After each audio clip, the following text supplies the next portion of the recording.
માલ સામાન્ય હેરાફેરી માટે સલામત હાઈવેને જ કેટલાક તસ્કરોએ ટાર્ગેટ કર્યો। સુરત એલસીબીએ બાતમીના આધારે 2 આરોપીઓને ઝડપી પાડ્યા જે લોખંડના સળિયાની ચોરી કરતા હતા।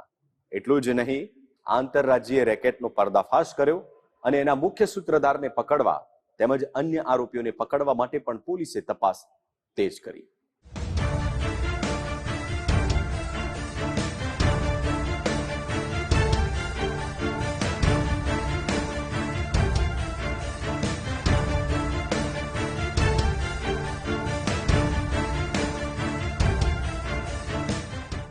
અમદાવાદ મુંબઈ નેશનલ હાઈવે પર સુરત જિલ્લામાંથી રોજ લોખંડના સળિયા ભરેલી સંખ્યાબંધ ટ્રક પસાર થાય છે। લાખો રૂપિયાના માલની રોજિંદી અવરજવર પૈકી કેટલાક સળિયાની ચોરી થતી હોવાની વારંવાર ફરિયાદો મળતી હતી, જેને ધ્યાને લઈ સુરત જિલ્લા લોકલ ક્રાઇમ બ્રાન્ચે વિવિધ ટીમ બનાવીને તપાસ હાથ ધરી તો રઈશ શેખ નામનો એક ઇસમ લોખંડના સળિયાની ચોરી કરવા કાર્યરત હોવાનું સામે આવ્યું છે। આ રઈશ શેખ હાઈવે પર સળિયા ભરેલા ટ્રેલરને નિશાન બનાવતો હતો।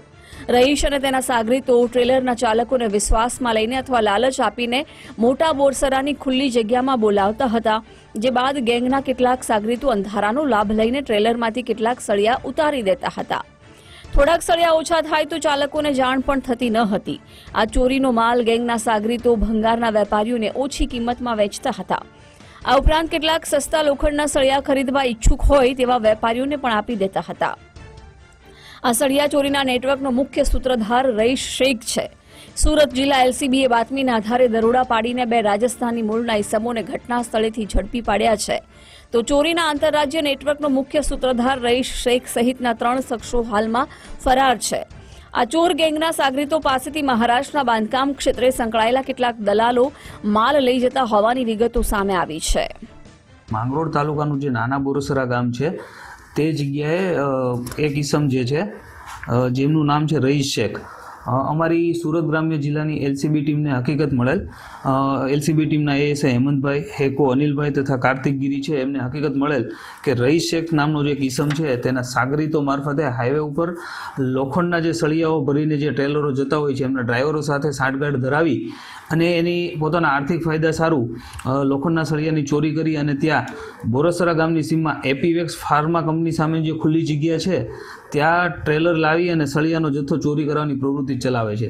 સદર હકીકત સમગ્ર આધારે એલસીબીની ટીમે જઈ દરોડો પાડી સ્થળ ઉપરથી 2 આરોપીને પકડી પાડેલ છે અને ચોરી કરેલ જે સળિયા છે કિંમત રૂપિયા 54,44,000નો મુદ્દામાલ ત્યાંથી કબજે કરેલ છે અને 3 આરોપીઓને વોન્ટેડ બતાવેલ છે।